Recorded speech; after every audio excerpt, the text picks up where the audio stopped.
नमः शिवाय नमः शिवाय नमः शिवाय नमः शिवाय नमः शिवाय नमः शिवाय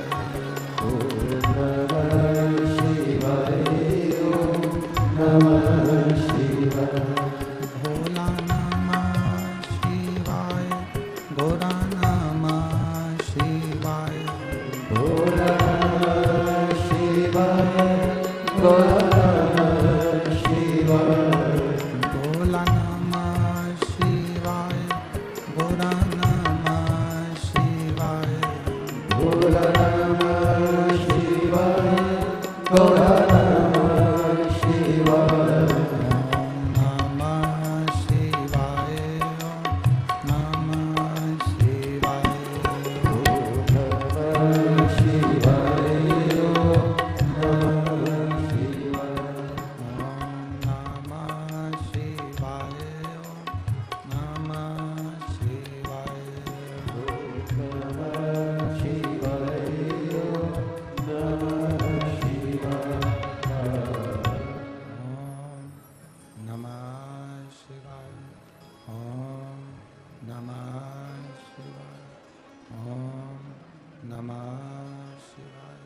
विश्वनाथ भगवान की जय, महाकालेश्वर भगवान की जय, ओंकारेश्वर भगवान की जय, कृष्णेश्वर महादेव की जय, हरली वेदनाथ भगवान की जय, कुबेरेश्वर महादेव की जय, हर हर महादेव हर हर महादेव हर हर महादेव हर।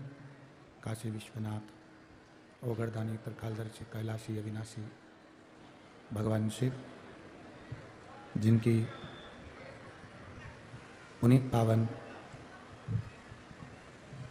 शिव महापुराण की कथा संपूर्ण विश्व के कल्याण हेतु बाबा देवादिदेव महादेव की कृपा से श्रवण करने का सौभाग्य प्राप्त हुआ है। बड़े भाग्यशाली हैं 40 गांव के सभी श्रोता भाई बहन, कथा मंडप में विराजमान सभी संत साधु गुरुजन ब्राह्मणजन तपस्वी जन साधक उपासक एवं सभी शिव महापुराण कथा के रसिक श्रोता, भगवान राम की अवध में प्राण प्रतिष्ठा महोत्सव के अवसर पर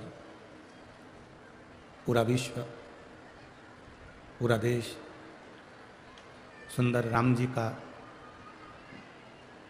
प्रतिष्ठा महोत्सव मना रहा है। आप और हम संपूर्ण देशवासी मिलकर शिव महापुराण के माध्यम से भगवान शंकर की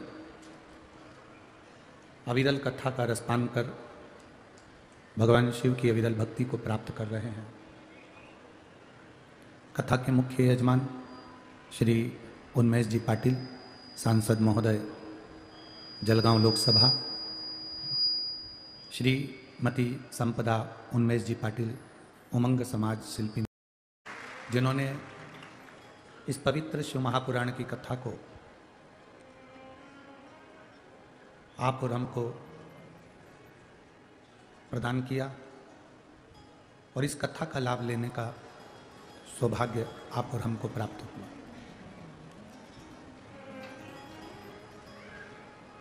देह मिले मानव की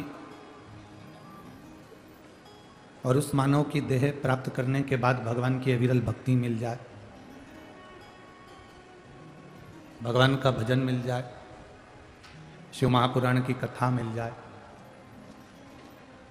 तो ये एक जिंदगी की एक सार्थकता है।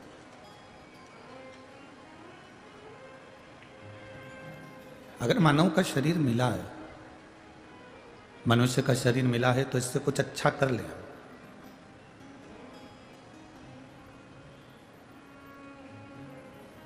बचपन दोबारा से आ सकता है क्या? बोलो तो जम के। नहीं आएगा। जवानी दोबारा से आ सकती है क्या? नहीं आ सकती। अधेड़ी दोबारा से आ सकती है क्या?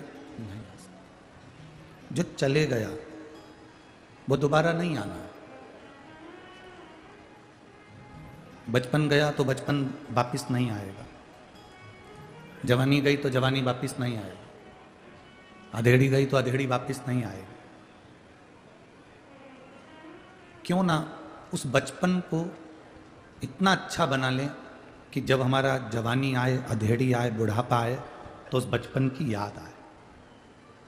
क्यों ना अपनी जवानी को हम इतना अच्छा बना लें कि हम जब अधेड़ी और बुढ़ापे में पहुँचें तो अपनी जवानी की याद आए। क्यों ना हम अपने अधेड़ी को इतना अच्छा बना लें कि हम बुढ़ापे में पहुँचें तो हमें अपनी अधेड़ी की याद आए, और बुढ़ापा आए तो हम अपने बुढ़ापे को इतना अच्छा बना लें कि हमारे जाने के बाद दुनिया को हमारी याद आए। ऐसा जीवन अपना बना करके। बचपन खेल में खोया, जवानी नींद भर सोया, बुढ़ापा देख कर रोया, सिराने मौत हंसती है। बचपन गया, जवानी गई, अधेड़ी गई, और बुढ़ापे को देखकर मौत भी हंस रही है कि तूने सब कुछ गवा दिया, सब कुछ।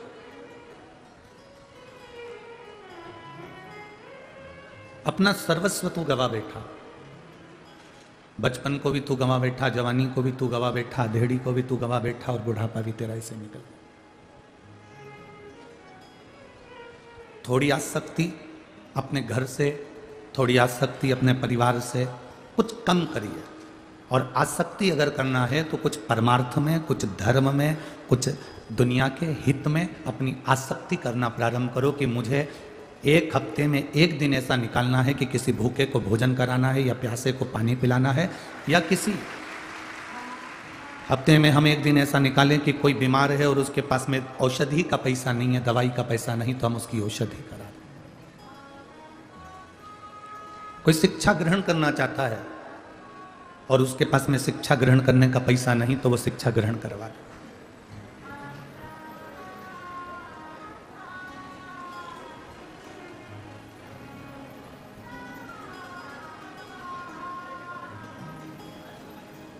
बहुत पढ़ना चाहता है, नहीं उसके पास में, आपके पास परमात्मा ने दिया है तो थोड़ा सा लगाकर हम उसे उच्च शिक्षा दिलवा सकते हैं।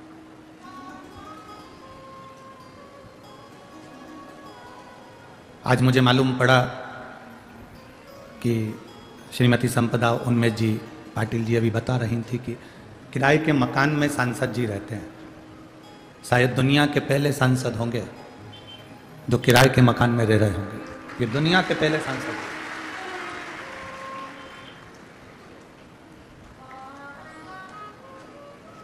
अच्छा करते चलो।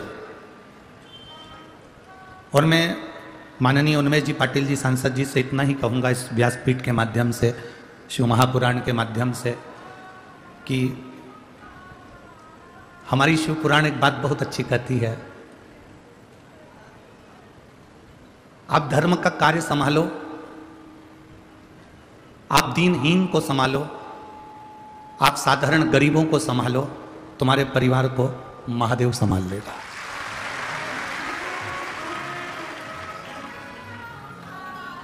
हम व्यासपीठ से आप लोगों को कहते हैं कि मंदिर में जाया करो तो सफाई करा करो, झाड़ू लगा लिया करो, पोछा लगा लिया करो, निर्माल्य उठाकर विसर्जन कर दिया करो।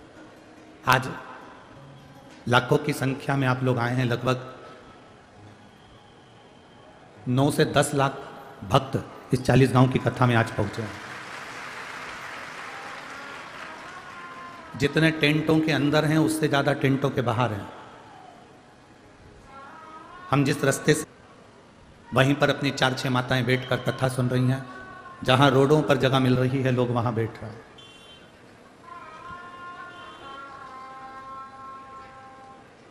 हम इतना कहेंगे इस 40 गांव की भूमि से, श्री वाल्मीकि बाबा की इस पवित्र भूमि से, वाल्मीकि ऋषि की यह पवित्र भूमि 40 गांव से हम इतना जरूर कहेंगे कि अपनी जिंदगी में, अपने जीवन में मंदिर में जाओ, झाड़ू लगा लिया, पोछा लगा लिया, सफाई कर ली, थोड़ी थोड़ी सेवा करते चलो।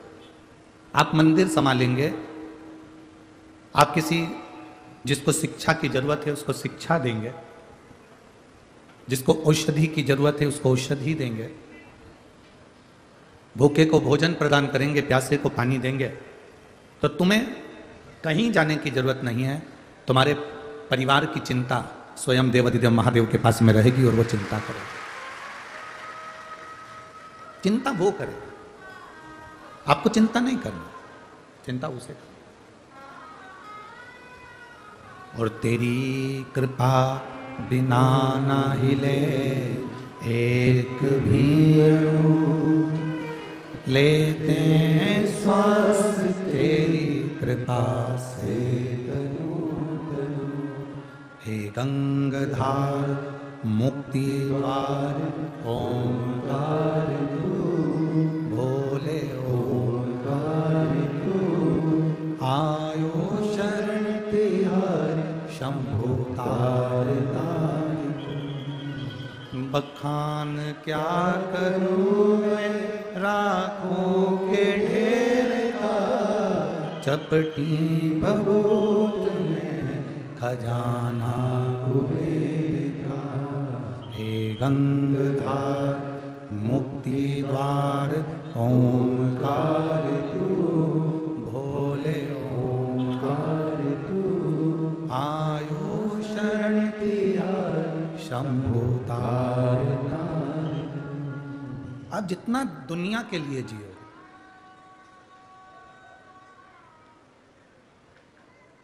बचपन ऐसा निकालना कि जवानी में बचपन की याद आए, जवानी ऐसी निकालना कि अधेड़ी में जवानी की याद आए, अधेड़ी ऐसी निकालना कि बुढ़ापे में अधेड़ी की याद आए, और बुढ़ापा ऐसा निकालना कि मरने के बाद दुनिया को तुम्हारी याद आए। तो जिंदगी है, तो जीवन है, नहीं तो किसी काम का जीवन है, नहीं तो किसी मतलब का। फिर उसका कोई मतलब नहीं, फिर उसका कोई सेंस नहीं है, उसका कोई सार नहीं है महाराज, अगर आप अपने जीवन को सही नहीं जी रहे। हमने एक बात पहले कथा में कही थी, जिसको याद होगी उसको मालूम होगा। आपको 1 रुपया दान नहीं करना, मत करो। आप किसी को अठन्नी नहीं दे सकते, बिल्कुल मत दो। कौन तुमको दबाव दे रहा है, कौन तुमको जबरदस्ती कह रहा है कि तुम दो, पर इतना जरूर करो कि अपन जो कमा रहे हैं उस कमाई का थोड़ा सा अंश अपने खुद के ऊपर खर्च जरूर करो, अपने ऊपर खर्च करना सीखो।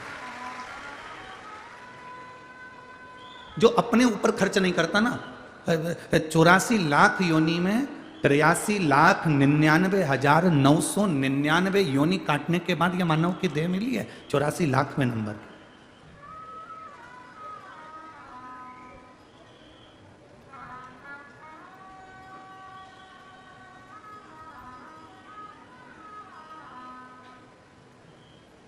चौरासी लाखवें नंबर की देह, 84। महाराज अपने ऊपर हम खर्च ना करें, बस ये 84 लाखवें नंबर की जो ये देह है, इसके बाद तुम सब पुराण पढ़ के देख लेना, शास्त्र पढ़कर देख लेना, वेद पढ़कर देख लेना, आपको मालूम पड़ेगा कि सब में लिखा हुआ है कि ये आखिरी देह है। इसके बाद में आपने अगर भजन करा है, अच्छा काम करा है, तो आपको अच्छी देह मिल जाएगी। अच्छा काम नहीं करा तो अच्छी देह नहीं मिलेगी। श्रेष्ठ कर्म करा है तो श्रेष्ठ देह मिल जाए, और वो भी कोई गारंटी नहीं है कि बहुत अच्छा काम अपन लोग करे होंगे तो अपने को अच्छी देह मिल जाए। कहीं अच्छी देह मिल जाए ये परमात्मा की मर्जी है, ये उसकी इच्छा।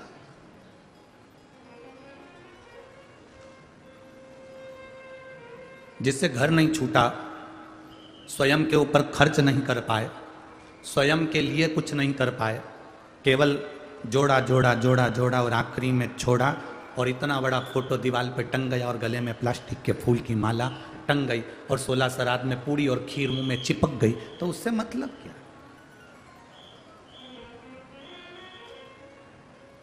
उसका सार तत्व है क्या?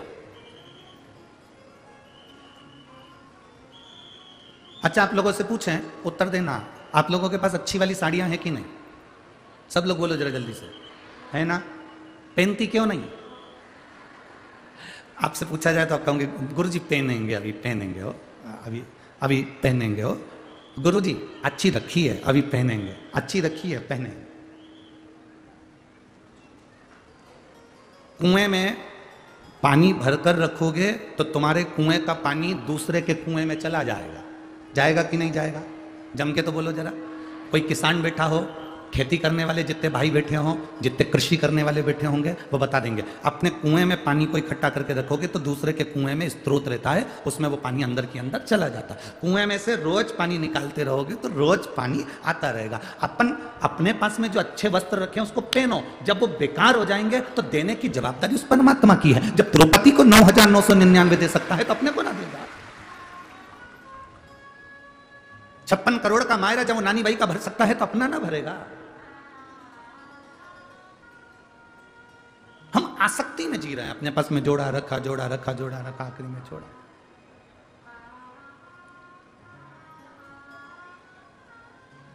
यहां पर एक पति पत्नी का जोड़ा बैठा है, कितना जोरदार कपड़े पहन के बैठे हैं, देखो जरा।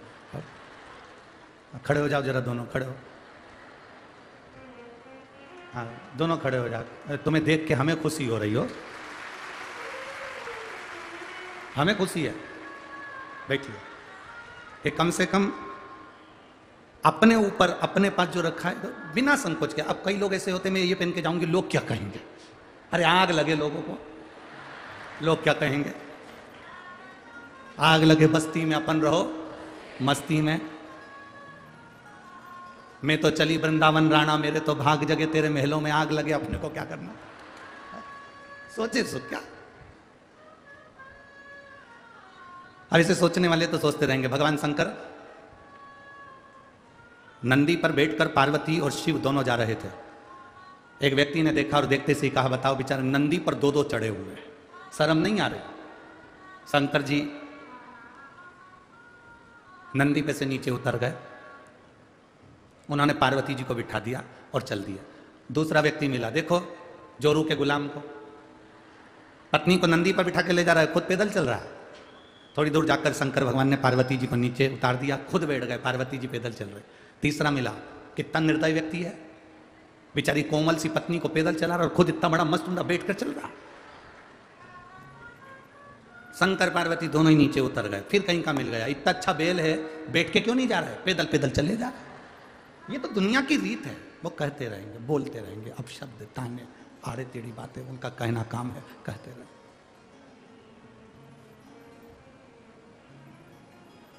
स्वयं के ऊपर खर्च करना सीखो, स्वयं के। आप में से कई दुकानदार बैठे हैं जिनकी दुकान है, दुकान के सामने से कोई ठेला निकलता है मूंगफली का, दुकान के सामने से ठेला निकलता है गोलगप्पे का, पानी पूरी का, दुकान के सामने से ठेला निकलता है गजक का, दुकान के सामने से ठेला निकलता है लड्डू का, कचौड़ी का। मन करता है खाने का पर ले नहीं पाता, अपने ऊपर खर्च नहीं कर पा रहा। और बेटा अपने दोस्तों के साथ होटल में 500 उड़ा कर आ गया और बाप को मालूम तक नहीं। हमारी कथा से लोगों को थोड़ा बुरा जरूर लगता है भाई। देखो आवाज ना आ रही है क्या? उधर साइड में आवाज नहीं जा रही, उधर देखिए। कथा से थोड़ा सा बुरा जरूर लग सकता है। बेटा 500 रुपए 1 मिनट में उड़ा कर आ जाता है, बेटियां 500 रुपए 1 मिनट में उड़ा कर आ जाती हैं। केवल एक घर के माँ और बाप, माता और पिता ऐसे हैं जो जोड़ जोड़ के बेटे के लिए, बेटी के लिए, परिवार के लिए चले जाते हैं। और आखिरी में होता क्या? गरुड़ पुराण अगर पढ़ोगे तो मालूम पड़ेगा, गरुड़ पुराण में लिखा है, आसक्ति जब खत्म नहीं होती तो जिस मकान में हम रहते थे उसी मकान के बाहर हमें कुत्ते का जन्म मिल जाता है, स्वान। तुम्हारे यहां पर भी कोई कोई कुत्ता तुम्हारे घर में बार बार घुसता है, बोलो री जीजियों, सही है कि गलत है? तुम्हारे घर में भी कोई कोई बकरी, कोई बकरा, कोई कुत्ता बार बार तुम्हारे घर में घुसता है, बार बार घुसता है। तुम डंडा मार के भगा देते हो, पत्थर मार कर भगा देते हो, फिर कुत्ता घुस जाता, फिर मारा, फिर घुस गया, फिर मारा, फिर घुस गया। बार बार तुम कुत्ते को मार रहे हो और कुत्ता तुम्हारे घर में घुस रहा है। कभी एकांत में बैठकर सोचना, आखिर ये कुत्ते को मेरे घर से आसक्ति क्यों है? क्योंकि ये घर इसी कुत्ते का था, बाद में मरकर कुत्ता बन गया। अपने घर को नहीं भूला, इसलिए बार बार अंदर जा रहा है। मेरा घर है, मेरी बहू, मेरे बेटे, मेरे रिश्ते, मेरे नाते। कुत्ता तो यह सोच रहा है कि मैं पूर्व में जैसा था वैसे ही आज हूं, पर उसको नहीं मालूम, उसको नहीं मालूम कि अब वो मानव की देह में नहीं है, अब वो श्वान की योनि में है, कुत्ता की योनि में। जूठन खाने को मिल रही है, पत्थर से कोई मार कर भगा रहा है, कोई डंडी से मारकर भगा रहा है, कोई धुतकार रहा है, केवल इसलिए क्योंकि हमने अपनी जिंदगी की कीमत को नहीं समझा। हम मानव देह को समझ नहीं पाए। जिस दिन हम ये मानव देह को समझ जाएंगे, जिस दिन इस मनुष्य के शरीर को हम जान जाएंगे, उस दिन हमारी जिंदगी की सार्थकता सिद्ध हो जाएगी। हम जाने नहीं है।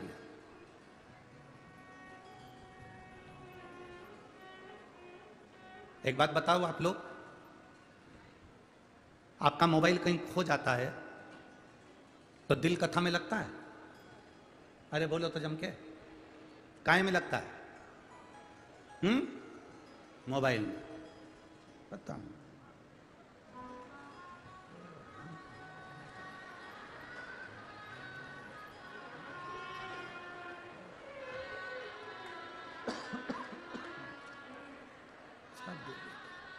खड़े भी हो गए, झांक के भी देखा, नहीं। कीमती मोबाइल था तो आंख में आंसू भी भर गए। मोबाइल खोया तो दिल नहीं लग रहा, उसको ढूंढने में लगे हो। जितनी बेचैनी तुम्हारे मोबाइल के खोने पर तुम्हारे दिल में मोबाइल ढूंढने की होती है, उतनी बेचैनी तुम्हें रोज महादेव को ढूंढने की होना चाहिए। उतनी बेचैनी। मेरा समय जा रहा है, व्यर्थ में समय निकल रहा है, मैं उसको पकड़ूं, मेरे महादेव का मैं भजन करूं, मेरे शंकर का मैं स्मरण करूं। उसको पाने की ललकता बढ़ा, कुछ परमार्थ करने की ललकता बढ़ा।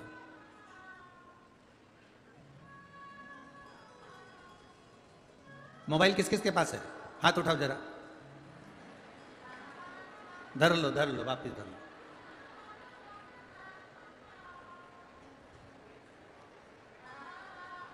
तुम सब में बस एक हम ही है जिसके पास नहीं है। अब मोबाइल तुम सबके पास में है, किसी को मैसेज करते हो,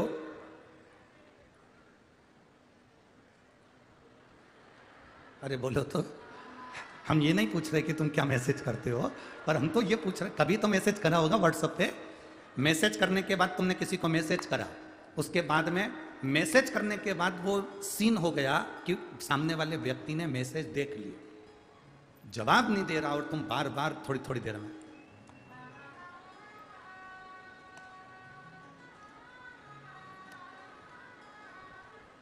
बोलो सही है कि गलत है? आधा घंटा निकलने के बाद फिर मोबाइल उठाया तो देखा, फिर दूसरा मैसेज तुमने करा, उसने जवाब नहीं दिया। सीन हो रहा है, उसने देख लिया, जिसको तुमने मैसेज करा था उसने देखा, पर उसने जवाब नहीं दिया। वो जवाब नहीं दे रहा और तुम्हारी बेचैनी बढ़ती चली जा रही है। हर आधे घंटे में, एक घंटे में गुस्सा भी आ रहा है, कितना नालायक है, एक मैसेज नहीं कर सकता। कितना विचित्र व्यक्ति है, एक मैसेज नहीं कर सकता।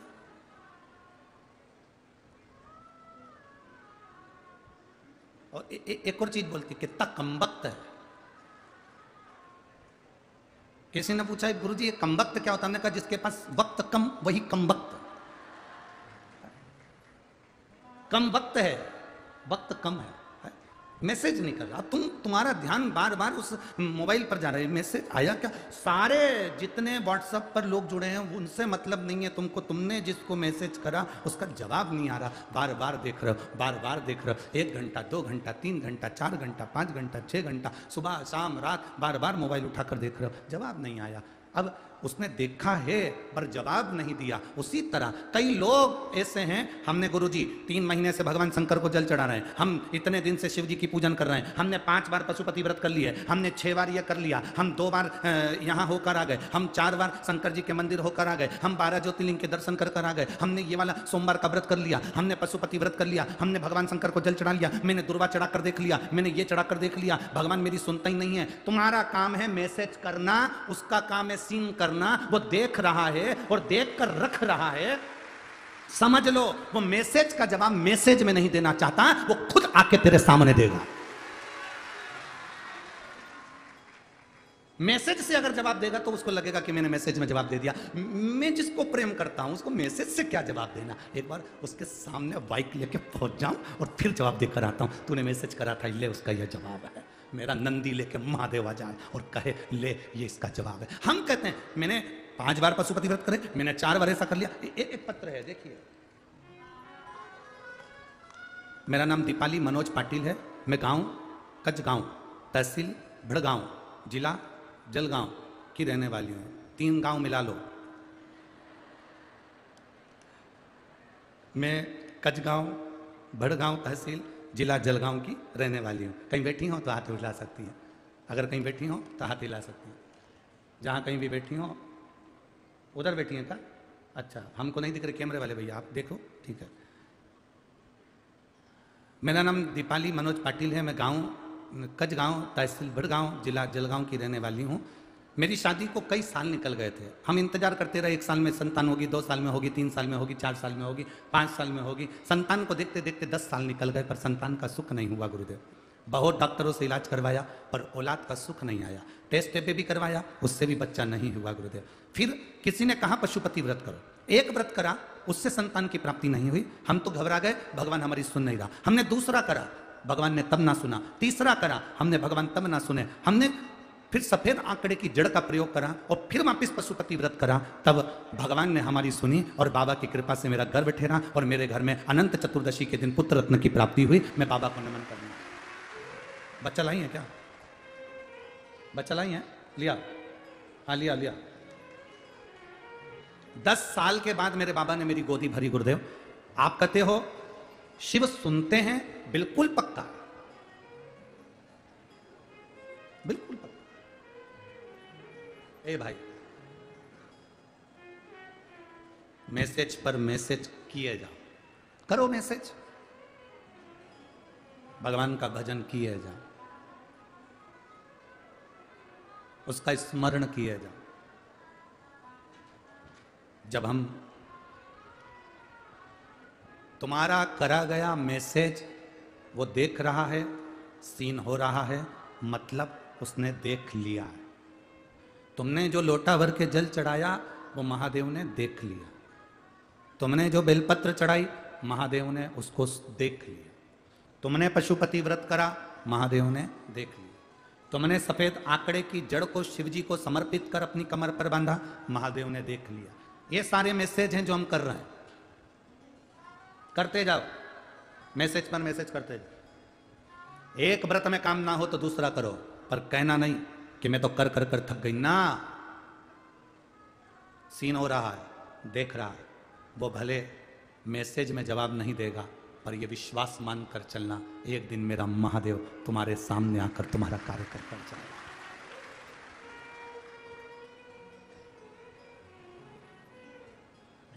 मैंने तेरे ही भरोसे ओ बाबा, तेरे ही भरोसे हवा बिच उड़ती जावांगी, बाबा डोर हथों छड़ी में कटी जावांगी।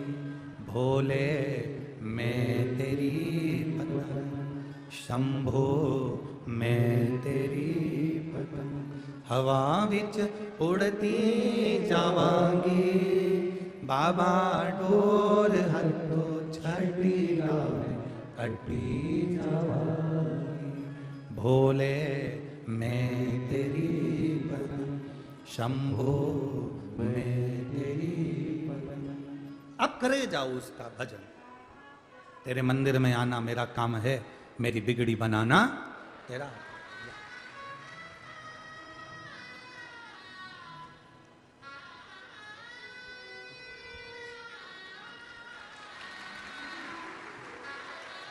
रो नहीं, खुश हो। 10 साल के बाद दिया दिया तो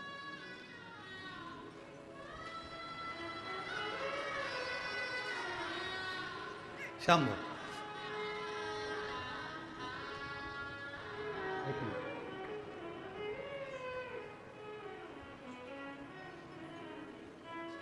खाली ना जाता कोई दर से तुम्हारे, खाली ना जाता कोई दर से तुम्हारे, मैं भी खड़ा हूँ अपने हृदय से लगा लो, गिरा जा रहा उठा लो, भोले अपने दर से अब तो ना टालो, गिरी जा रही हो उठा लो। शिव कथा कह रही, अब करो उसका भजन, वो मिलेगा। माता पार्वती जी बाल्यावस्था से भगवान शंकर की भक्ति में डूब गई। माता पार्वती जी बाल्यावस्था से शिव भक्ति में डूब गई, भगवान शंकर की भक्ति कर। पार्वती जी को शिव जी मिले कि नहीं मिले? बोलो बोलो, जम के तो बोलो, मिले ना? मिलता है।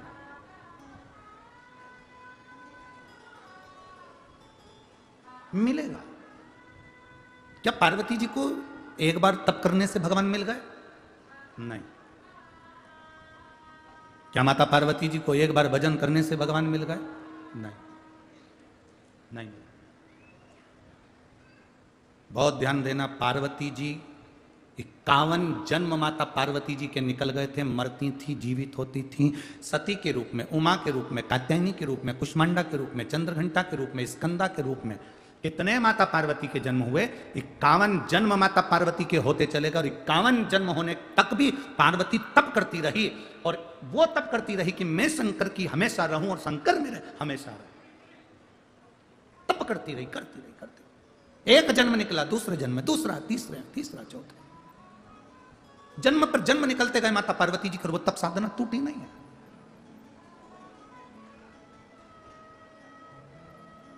वो तप साधना समाप्त नहीं हुई। लगी रही माता, आप आए नहीं और सुबह हो गई, मेरी पूजा की थाली धरी की धरी रह गई। क्यों नहीं आए? किस लिए नहीं आए? बताते क्यों नहीं? जब हम उसकी अविरल भक्ति को धारण करते हैं तो वो आकर हमारे ऊपर कृपा की छांव, दया की छांव करता ही है। आता है, हाथ की छांव करेगा, गले से लगाएगा, चले जाएगा। वो आता है, अपनी कृपा की छांव कर कर चला जाता है। कृपा की छांव करी और गया।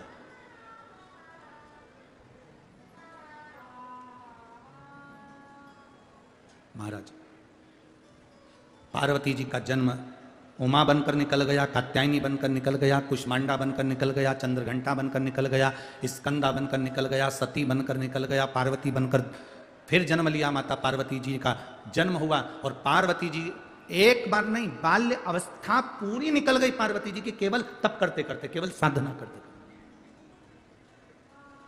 केवल साधना। अभी माननीय सांसद महोदय जी के यहाँ से उनकी धर्मपत्नी श्रीमती संपदा उन्मेष जी पाटिल जी कह रही थी, आप लोगों ने सुना होगा कि हम जब 5-7 वर्ष के थे तब से हरतालिका तीज का पूजन कर रहे हैं, शिव जी का भजन कर रहे हैं, शंकर जी की भक्ति कर रहे हैं। ये शंकर जी की भक्ति का ही फल है जो ये शिव महापुराण की कथा आपको 5 दिन में मिल गई। कहाँ हो रही थी? मुंबई में। तैयारी कहाँ हो रही थी? मुंबई में। वहां कोई कार्य अटक गया, ग्राउंड की परमिशन नहीं हो पाई, और वो कथा वहां से हटकर 5 दिन का समय था केवल सांसद जी के पास में कि 5 दिन में आप ये तैयारी कर लोगे। पर ऐसे सांसद भी हमने हमारी जिंदगी में नहीं देखे, जिन सांसद जी ने, उन्मेष जी पाटिल जी ने कह दिया कि मेरी कथा नहीं है, पूरे क्षेत्रवासियों की कथा है और मुझे तैयारी नहीं करना, क्षेत्र वालों को करना। और इतिहास रच दिया इस कथा ने। हम तो सोचे थे कि जलगांव में बहुत ज्यादा भीड़ रही, मालेगांव में भीड़ रही, नासिक में भीड़ रही, इतने भक्त आए, पर सारे रिकॉर्ड तोड़ दिए 40 गांवों ने। सारे रिकॉर्ड तोड़ दिए 40 गांव में, इतने भक्त। और मेरे शंभू की कृपा भी ऐसी, आप कथा चालू होने वाली थी 2 बजे के पहले की धूप गर्मी देखते, और उसके बाद 2 बजे से 5 बजे तक मेरा बाबा तुमको धीरे धीरे छांव करता हुआ, हल्की हल्की ठंडी ठंडी हवा देता हुआ तुम्हारे ऊपर धूप को भी थोड़ा कम करते हुए वो धीरे धीरे कथा, उसको मालूम है बहुत बैठे हैं, बाहर पड़े हुए हैं, धूप बहुत तेज है, उसने अपनी छोटी सी छाया धीरे से आपके ऊपर कर दी, और यही कृपा की छांव मेरा महादेव धीरे से कर जाता है, यही कृपा की। आप उसका भजन कर रहे हैं, आप उसका स्मरण कर रहे हैं, वो फिर वही वाली बात आ गई, तुम मंदिर संभालो, तुम धर्म का कार्य संभालो, तुम दुनिया के दुख के लिए सामने खड़े रहो, मेरा महादेव तुम्हारे लिए खड़ा हुआ। अकाल मृत्यु वो मरे जो काम करे चंडाल कर, काल उसका क्या बिगाड़े जो भक्त हो महा काल का। शिव की आराधना करने वाले को क्या सोचना है। एक पत्र है, देखिए,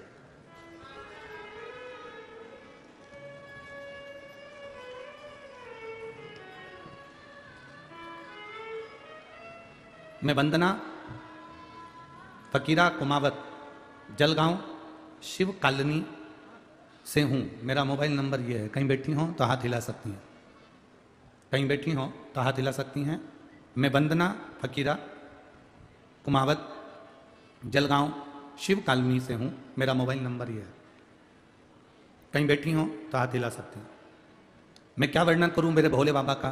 2 साल पहले मेरे परिवार को खुशी का मौका था और मेरे पति बस कंडक्टर थे गुरुदेव, और वो रिटायर हो गए और मेरे बच्चों ने उनका रिटायरमेंट का कार्यक्रम रखा।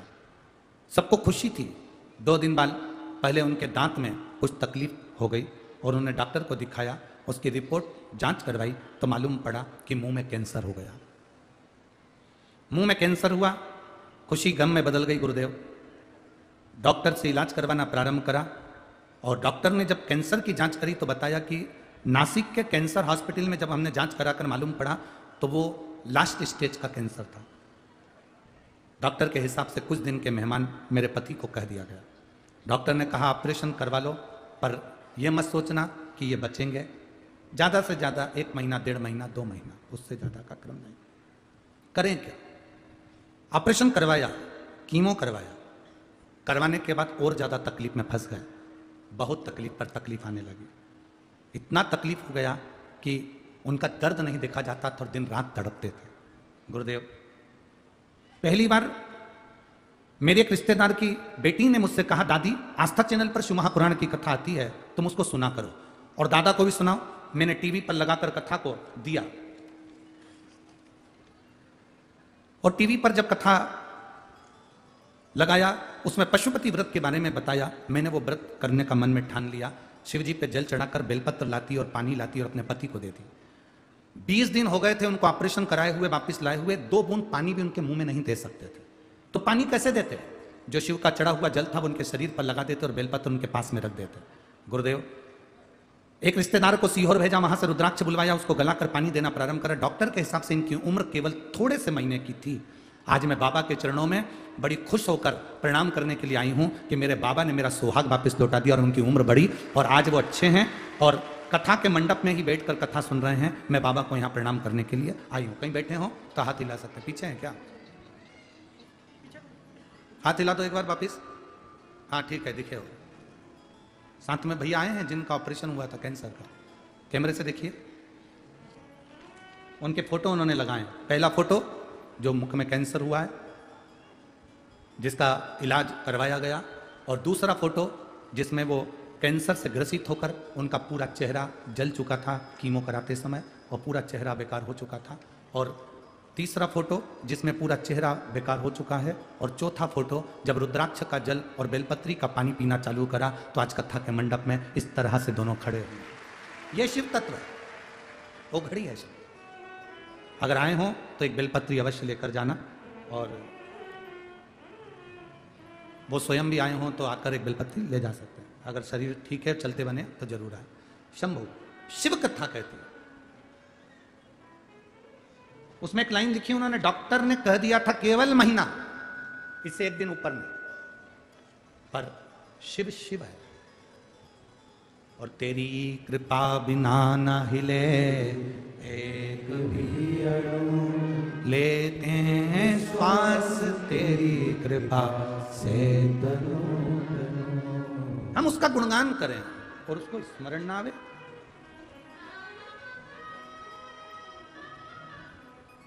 हमारे बीच में माननीय मंत्री महोदय श्री गिरीश भाऊ महाजन, ग्राम विकास पर्यटन पंचायत राज मंत्री, एवं माजी आमदार विधायक श्री अनिल जी कदम नासिक से पधारे हैं। मैं आमंत्रित करता हूं दोनों आके व्यासपीठ का पूजन करें। पधारो। शिव तत्व है, शंभु ओघड़ी है। मेरा महादेव साधारण नहीं। मेरे शिव को जानना, 40 गांव वालों, 40 गांव के मेरी बेटियों, मेरी माताओं, मेरी जीजियों, मेरे जीजाओं, मेरी बहनों, मेरे बेटाओं, मेरी माताओं, इतना अपने स्मरण में रखना। अगर 40 गांव तक ये कुबेरेश्वर महादेव सीहोर से अगर 40 गांव तक आया है तो तुम्हारे लिए कुछ ना कुछ अच्छा करने के लिए ही आया है, आता ही नहीं।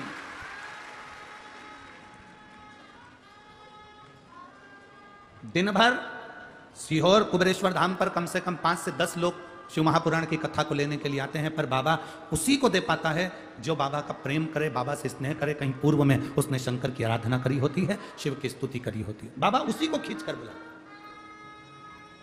बाबा बुलाता ही नहीं, बाबा अगर बुलाया है तो उसकी कृपा। हमारे बीच में मंत्री महोदय श्री गिरीश भाऊ महाजन जी पधारे, एक बार जोरदार ताली बजा।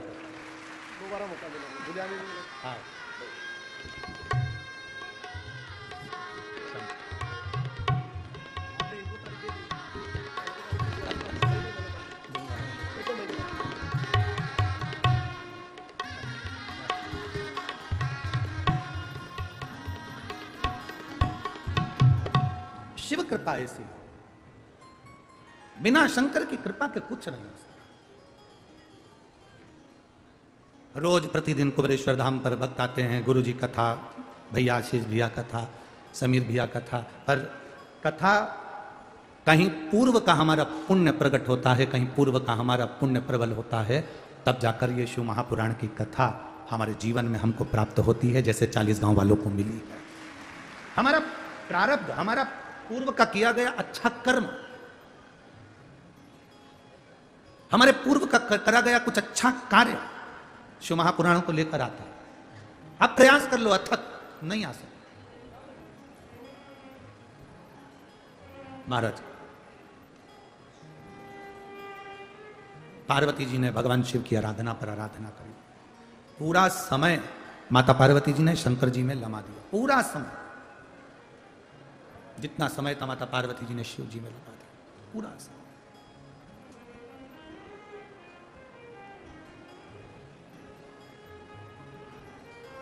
और जब भगवान देवादिदेव महादेव प्रसन्न हो गए पार्वती पर, प्रसन्न, पार्वती जी शिखर पर बैठकर तप कर रही हैं और महादेव पार्वती से मिलने के लिए हिमालय राज के महल में पहुंच गए, नगर में।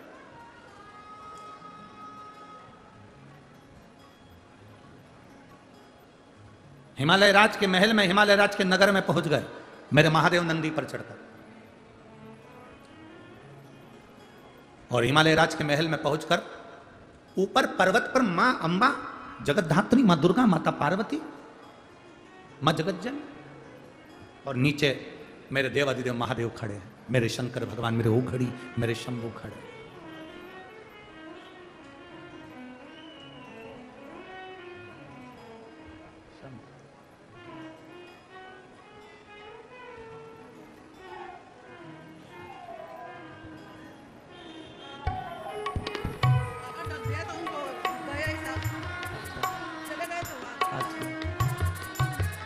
रो मत, अब खुश हो, अच्छे हो गए ना, अब स्वस्थ हो बाबा की। धर्मपत्नी बोल रही हैं डॉक्टर ने तो जवाब दे दिया था, चले गए थे आधे, पर बॉडी दे दी थी। इस पे बोलो क्या हो गया था? बॉडी पर कपड़ा डाल दिया था और बॉडी हाथ में दे दी थी, पर ये बाबा की कृपा से वापस है।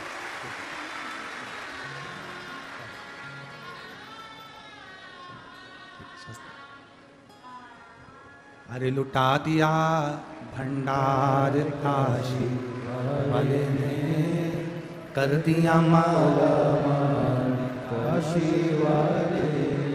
ये शिव कृपा है, शंकर की उदारता है, शिव करुणा से। पार्वती जी शिखर पर हैं, भोलेनाथ जी नीचे खड़े हैं, नीचे खड़े। और पार्वती जी को मालूम पड़ा कि महादेव पहली बार मेरे सामने आए, पहली बार शिव मेरे सामने पहली बार।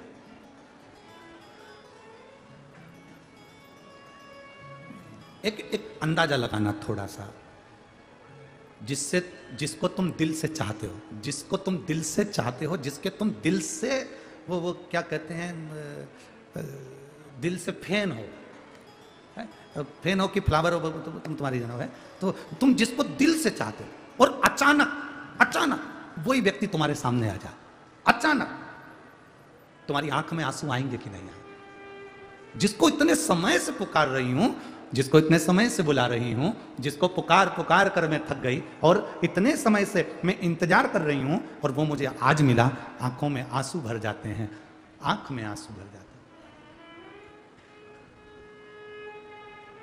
कई बार हम तो देखो शंकर जी की कथा करते हैं, उसके भरोसे चलते हैं, उसका भजन करते हैं। कई माताएं, कई भाई, कई बच्चे ऐसे होते हैं हमारे पास में भी आते हैं तो उनकी आंखों में आंसू आ जाता है। जरा विचार करो कि एक साधारण मनुष्य से मिल रहे हो तो आंख में आंसू आ जाता है, जिस दिन वो महादेव तुम्हारे सामने खड़ा होगा उस दिन क्या गति होगी? वो तुम्हारे सामने होगा, उस समय पर क्या गति होगी? जरा महसूस करिए, जरा महसूस करो। मेरे भोले तेरा सहारा है, मेरे भोले तेरा सहारा है, मेरी नैया का तू किनारा है, मेरी नैया का तू किनारा है। जरा विचार करना कि वो एकदम सामने आ जाए, जिसको तुम चाहते हो वो एकदम तुम्हारे सामने। और आज भगवान राम की प्राण प्रतिष्ठा महोत्सव के उपलक्ष्य में जो शिव महापुराण की कथा 40 गांव में चल रही है, यहां अपने भरोसे पर, अपने विश्वास पर कह सकता हूं, अगर तुम शंकर जी को एक लोटा जल चढ़ाते हो, एक बेलपत्र समर्पित करते हो, तो तुम्हें अपनी लाइफ में एक बार महादेव सामने आकर दर्शन जरूर देगा, निश्चित। वो बहन अभी क्या करके गई कि इनके ऊपर कपड़ा उड़ा दिया गया था, बॉडी दे दी गई थी हमको, बॉडी दे दी, कपड़ा उड़ा दिया, प्राण छूट चुके थे, पर एक विश्वास अंदर था कि मेरा महादेव आएगा। और अंत समय प्रभु आना पड़ेगा, वचन दिया तो निभाना पड़ेगा। शिव हमारा आएगा, शंकर हमारा आएगा, ओघड़दानी आएगा। आप लोगों में से कितने लोग हैं जिनको कभी डॉक्टर सिस्टर ने इंजेक्शन लगाया? वैसे तो बचपन में सभी को लगे होंगे, पहले तो हमारे स्कूल में आ जाते थे लगाने वाले। अरे बोलो तो जम के, सही है कि गलत है? आप में से कितने लोग हैं जिसको इंजेक्शन लगा? आप इंजेक्शन वाले के पास जाते हो ना, तो वहां जाकर पूछते हो क्यों, वो नर्स है क्या, वो सिस्टर है क्या? किसी सिस्टर से तुम्हारी पहचान होती है तो तुम जब इंजेक्शन लगवाते हो तो उसको कह देते हो जी तुझे मान लो मैं ना, मेरे को दर्द बहुत होता है ना, ध्यान रखना। सिस्टर कहती है कैसी बात करती हो भाभी, मैं तो तुम्हारी परिचित, तुम्हारे यहाँ 3-4 बार चाय पी आई, चिंता मत करो, मैं धीरे से एकदम पतली वाली सुई निकाली, पतली सी, और अगर तुम्हारी पहचान नहीं होती तो चलो बेटा इधर, और लाई मोटी वाली सुई, पहचान ही नहीं है, और जो लगाई 8 दिन तक हाथ गेंदा फूल हो गया। और जो पहचान वाली ने सुई लगाई तब उसने तुरंत पूछा क्यों भाभी, मालूम पड़ा? और ये जी बिल्कुल नहीं मालूम पड़ा, ये एकदम अचानक पतली वाली सुई, और एकदम मैंने ऐसा मल दिया, और तुमसे कहा ना ऐसा मल लेना, एकदम बढ़िया। बस पहचान का यही अंतर होता है, तुम्हारी पहचान साधारण व्यक्ति से नहीं है, तुम्हारी पहचान महाकाल से है, कालाधिपति से है। तुम्हारी पहचान काल अधिपति महीन है, यमराज भी जिसके अधीन हो जाता है वो महाकाल है। थोड़ा दुख आएगा, तकलीफ आएगी, कष्ट आएगा, रोग आएगा, बीमारी आएगी, हमारे कर्म का दंड हमको भोगना पड़ेगा। सियोर वाला महाराज कभी ये नहीं कहता कि तुम्हें दुख नहीं आएगा, आएगा। संसार में पैदा हुए हो तो तकलीफ तो आएगी, दुख भी आएगा, कष्ट भी आएगा, पर इतना याद रखना, इंजेक्शन लगवाना है, तकलीफ तो होगी, चाहे मोटी सुई हो चाहे पतली सुई हो, पर लगाने वाला जरा अगर ठीक है, अच्छा है, तो मालूम नहीं पड़ेगा, चिड़िया उड़ी फुर फुर, इंजेक्शन लग गया फुर, धर से मालूम नहीं पड़ा। उसी तरह अगर तुम शिव जी को एक लोटा जल चढ़ा रहे हो, तुम्हारे जीवन में दुख आया, बीमारी आई, तकलीफ आई, रोग आया, कष्ट आया, जिंदगी में जब जब तकलीफ आएगी, तुमने अगर एक लोटा जल चढ़ाया है तो तुम्हारी पहचान सिस्टर से है, और वो शंकर जी से तुम्हारी पहचान है। तो घबराना मत। हॉस्पिटल अपने पहचान का, डॉक्टर अपने पहचान का, सिस्टर अपने पहचान की। बीमारी आई, तुमने एक लोटा जल चढ़ाया, भरा और ले जाकर पिला दिया, एक बेलपत्री ले जाकर खिला दी, बस इतने में तो तुम्हारा विश्वास पक्का था, बाबा है मेरा, ठीक करेगा, और ठीक हुआ। ये होता है विश्वास, ये होता है भरोसा, ये होती है दृढ़ता।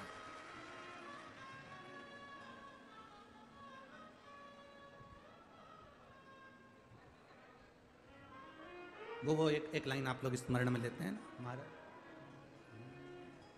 तेरा साथ है तो मुझे क्या कमी है, अंधेरों से मिल रही रोशनी। अगर उसका साथ है, वो हमारे साथ अगर है, तो फिर हमारी जिंदगी में अंधेरा नहीं आ सकता, वो प्रकाश लेकर आएगा और हमारे जीवन को सुखमय प्रकाशमय कर कर जाएगा। वो शिव है, वो घड़ी है, शंभू है, त्रिकालदर्शी। एक नियम अपनी जिंदगी में बनाओ, शंकर जी के मंदिर में जाना, एक लोटा जल चढ़ाना। पानी गिरे तो भी शंकर के मंदिर जाओ, गर्मी हो तो भी शंकर के मंदिर जाओ, और ठंड पड़े तो भी शंकर के मंदिर जाओ। लोग कहते हैं गुरु जी गिरते पानी में कैसे शंकर के मंदिर जाए? हम कहें गिरते पानी में ऑफिस जाते हो ना, गिरते पानी में दुकान जाते हो ना, ठंड पड़ी तो भी ऑफिस जाते हो, ठंड पड़ी तो भी दुकान जाते हो, गर्मी हो तो भी ऑफिस जाते हो, दुकान जाते हो। जब अपने ऑफिस अपनी दुकान नहीं जाएंगे तो फिर अपने को कुछ मिलेगा कैसे? उसी तरह गर्मी हो चाहे ठंड हो चाहे बरसात हो, शंकर का दरवाजा न छोड़ना, चाहे कितनी भी तकलीफ आए जिंदगी में, उसके द्वार जाओ, प्रसन्नता में जाओ। पार्वती मैया पर्वत से नीचे दौड़ती दौड़ती आ रही है, शंकर भगवान नीचे खड़े थे, स्तुप्त हो गई मां पार्वती शिव को देखकर, स्तुप्त। पहली बार जिसको पाने के लिए पूरी जिंदगी निकाल दी, वो मेरे सामने खड़ा, मेरे सामने।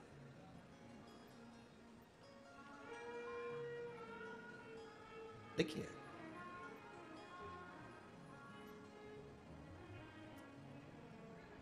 भविष्य नहीं बदल सकते, मत बदलो। आप भविष्य नहीं बदल सकते, मत बदलो, अपनी आदत बदल लो। आदत बदल लिए तो भविष्य अपने आप बदल जाएगा। आदत बदलना पड़ेगी। थोड़ा सोने की आदत, बहुत लेट तक सोते हो, थोड़ा जल्दी जगने की आदत, आदत बदलो ना, भविष्य बदलेगा। रात को 12 बजे तक सोते हो, 9:30 10 बजे सोने की आदत डालो। बाजार में खाते हो, घर में भोजन करने की आदत डालो। बहुत महंगा मोबाइल रखने से कभी बड़े नहीं बन जाओगे, बहुत याद रखना। बहुत कंपनी के कपड़े पहनने से बड़े नहीं बन जाओगे हो। खूब अच्छी अच्छी कंपनी की टाइल्स घर में लगाने से तुम बड़े नहीं बन सकते। बड़े बड़े महंगे महंगे चश्मे लगाने से कभी तुम बड़े नहीं बन सकते। महंगी महंगी साड़ी पहनने से तुम बड़े नहीं बन सकते। बड़े तब बनते हो जब अपने दिल से किसी गरीब के लिए खड़े रहते हो, तब बड़े कहलाते। महंगे कपड़े पहनने से कोई बड़ा नहीं होगा, महंगा मोबाइल रखने से कोई बड़ा नहीं होगा। बड़ा फैशन चल रहा है, कटे हुए सेव फल का मोबाइल रखो, अच्छा कटा हुआ सेव फल हुआ। हमारे यहाँ कटा हुआ सेव फल तो अच्छा वाला सेव फल तो 100 रुपए किलो मिलता है, और कटा हुआ सेव फल तो हमारे यहाँ पर 60 रुपए किलो मिल जाता। और मोबाइल देखो कटे हुए सेव फल का तो महंगा, क्या बोलते हैं उसको, एप्पल। इतना महंगे मोबाइल रखने से आप कभी बड़े नहीं बन सकते। महंगे महंगे कपड़े पहनने से आप कभी बड़े नहीं बन सकते। पहन के देख लो, तुम चाहे वो किसी भी कंपनी का, अच्छे महंगी से महंगी कंपनी का कपड़ा पहन लो, हीरा को परखइयो राम कोई नहीं रहे। जो महंगा कपड़ा पहनता होगा वो पहचानेगा कि इस कंपनी का है। तुम कितनी भी महंगी घड़ी पहन लो, पर जिसको कीमत मालूम होगी तो वो पहचानेगा कि घड़ी है। नहीं तो किसी को मतलब नहीं। टाइम कितना हुआ, 4 बज रही है, उसे क्या करना कि 8,000 की 80,000 की है, उसको करना क्या। महंगे कपड़े से कोई महंगा नहीं बना। कितना भी अप टू डेट बनकर घूम लो, आखिरी में जब मरोगे जो कपड़ा तन पर उड़ाया जाएगा, अगर तुम लिख के जाओगे वसीयत में कि रेमांड का उड़ाना या फिर इस कंपनी का उड़ाना, तो उड़ाएंगे, वरना भैया चले गए, कपड़ा दे दो। उसने ये भी नहीं पूछा हाइट कितनी है, मुर्दे की हाइट कपड़े वाले को परमानेंट मालूम है। उसने काटा, घड़ी भी नहीं बनाया, ऐसा लपटा दे दिया, ले जाओ उड़ा दो। अब जो इतना कीमती कीमती सामान पहनता था, आधी रात को मरा, गले में सोने की चेन थी, घर के लोगों ने वो भी नोच के रात को ही निकाल, और धीरे से अंदर से आवाज आ रही, पिताजी के गद्दे रजाई कम्बल बाहर पटक दो। और फिर रो रहे, पटक दो बाहर। इतने में छोटे से बच्चे ने कहा, माँ पिताजी के कपड़े बाहर क्यों पटक रहे? बेटा पिताजी मर गए तो उनके कपड़े बाहर पटक रहे। इतने में बच्चे ने कहा, वो रात को चेन निकाली थी, वो रात को जो चेन निकाली थी वो भी तो पटको। इतने में माँ ने दो दिया, चुप। सोने की चेन पटकते हैं, कपड़े पटकते हैं, चद्दर पटकते हैं, चटाई पटकते हैं, सामान पटकते हैं जो उनका यूज करा। चेन तो पिताजी चेन भी तो यूज करे थे, वो क्यों नहीं? वावारी दुनिया मतलब की दुनिया में किसी का कोई। इसलिए निवेदन बार बार कर रहे हैं कि अपने ऊपर खर्च करना सीखो, अपने ऊपर। मरने के बाद तो लोग 13 ब्राह्मण को भोजन कराएंगे इस शरीर पर, अपने जीते जी कुछ ऐसा कर जाना कि भूखे को भोजन कराकर चले जाना, तो जिंदगी भर की सार्थकता, जिंदगी भर की सार्थकता। अपने जीते जी एक बेलपत्री का पेड़ लगाकर जाना, अपने जीते जी एक बेलपत्री का वृक्ष लगाकर जाना, और वृक्ष ऐसा मत लगा देना कि बाद में बकरी खा जाए। हमने कई राजनेताओं को देखा है, आज वृक्षारोपण करते हैं, 15 दिन बाद मालूम ही नहीं पड़ता वृक्ष कहां गए। इतना बड़ा फंक्शन करा, अखबार में फोटो छप गए, वृक्षारोपण वृक्षारोपण वृक्षारोपण, 15 दिन बाद मालूम पड़ा बकरी खा गई उन वृक्षों को। ऐसा वृक्ष ना लगाइए, अपने घर में बेलपत्री का वृक्ष लेकर आइए, पौधा लेकर आइए, उसको बड़ा करो जैसे बेटी को बड़ा करते हो। बड़ा करने के बाद कहीं अच्छी जगह पर जहां पानी तुम रोज डाल सको, जब तक पौधा बड़ा ना हो जाए तब तक उसको रोज पानी डालो। जैसे शंकर जी को जल चढ़ाने जाते हो वैसे बेलपत्री को जल चढ़ाने जाओ, और पानी चढ़ाते चढ़ाते उस बेलपत्री के पौधे को बड़ा कर दो। क्यों? क्योंकि तुम्हारे जाने के बाद तुम भले चले जाओगे, तुम्हारे हाथ की लगी हुई बेलपत्री के पौधे में से बेलपत्री टूटकर महादेव को लगती रहेगी, तुम्हारा जीवन सार्थक होता रहेगा। मरने के बाद भी एक काम अच्छा कर जाओ कि तुम्हारे हाथ की बेलपत्री महादेव को चढ़ती रहे, तुम भले ना रहो पर वो बेलपत्री शिव को चढ़े। ऐसा कर जाइए, अपने कर्म को अच्छा करते चलो, श्रेष्ठ कर्म करते चलो, अपनी जिंदगी को सार्थक करते चलो। कोई मंदिर का निर्माण हो रहा है, कोई मंदिर बन रहा है, कोई सत्कर्म हो रहा है, कोई बड़ा अपने शहर में, गांव में, नगर में, कॉलोनी में कोई बड़ा मंदिर बन रहा है, बन सके उसमें 1 ट्राली ईंट पटक दो, बन सके 1 ट्राली रेत पटक दो, बन सके 2 सीमेंट की बोरी पटक दो। नहीं बन सके तो मंदिर बन रहा है तो उसमें टांग मत अड़ाओ। अच्छा काम हो रहा है ना, मंदिर में ही लग रहा है ना, तो उसको बन सके तो अच्छा करिए, उसमें टांग मत अड़ाओ। अगर तुमने बनते हुए मंदिर में भी टांग अड़ा दी तो तुम्हारी जिंदगी बेकार है। तुम माता के गर्भ से जन्मे जरूर हो पर माता और पिता को लज्जित करने वाला कर्म करते हो। तुम श्रेष्ठ कर्म करने का प्रयास करो। अच्छा, ये आपके मालेगांव की एक टीम, जहां पर भी शिव महापुराण की कथा होती है वहां पर भोजन व्यवस्था संभालने के लिए आती है। मालेगांव की, यहां बैठे होंगे, खड़े हो जाओ जरा। इनके कम से कम एक माताएं ऐसे, इनके कम से कम 100 से 125 लोग ऐसे हैं जो कहीं पर भी शिव महापुराण की कथा होती है और वहां फोन लगाकर पूछते हैं, सेवा की जरूरत हो तो हम लोग आ जाएं। निस्वार्थ, कोई पैसा नहीं, कोई किराया नहीं, कोई भाड़ा नहीं, कोई जाना नहीं, कोई आना नहीं, तुम्हारी ना गाड़ी चाहिए ना भाड़ा चाहिए, अपने खर्चे से आते हैं, सेवा करते हैं और चले जाते हैं। तुमसे एक ना सम्मान मांगते हैं ना कभी सम्मान मांगते हैं। कभी इस मंच के ऊपर भी इनके कोई व्यक्ति को नहीं देखोगे कि इनका सम्मान हुआ। आते हैं, सेवा करी, चले जाते हैं। ये भगवान की इनके ऊपर कृपा है। बैठो बैठो, शिव तत्व है इनके ऊपर, शंकर की कृपा है। बन सके अच्छा करो, बन सके सेवा करो, बन सके श्रेष्ठ कर्म करो, वो सेवा हमारी जिंदगी में हमारे सामने जरूर आएगी। मत बुरे कर्म कर बंदे वरना पछताएगा, भगवान की आंखों से तू बच नहीं पाएगा, तू बच नहीं पाएगा। अरे ओ अज्ञानी मत करना, अरे ओ अज्ञानी मत करना। या कौन है संसार में? किसको पुकारे हम? पार्वती जी शिव जी का दर्शन कर रही है, सामने शंकर है औघड़ी, और शिव का डमरू डम डम बोले, अगम निगम के भेद ये बोले।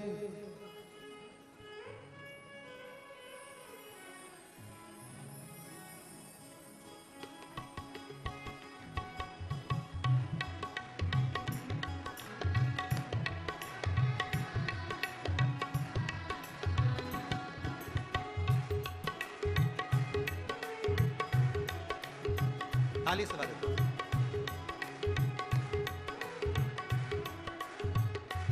मेरे बाबा से निराला यहाँ कोई नहीं, भोले बाबा से निराला कोई नहीं रे यहाँ कोई नहीं, कोई नहीं रे यहाँ कोई नहीं, ओ कोई नहीं रे यहाँ कोई नहीं, कोई नहीं रे यहाँ कोई नहीं, भोले बाबा से निराला यहाँ कोई नहीं, भोले बाबा से निराला शंभो बाबा से निराला यहाँ कोई नहीं, शंभो बाबा से निराला यहाँ कोई नहीं।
शंभुनाथ से निराला यहाँ कोई नहीं। राधा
भाव से, बड़े आनंद से दोनों हाथों से ताली से बजाते हैं।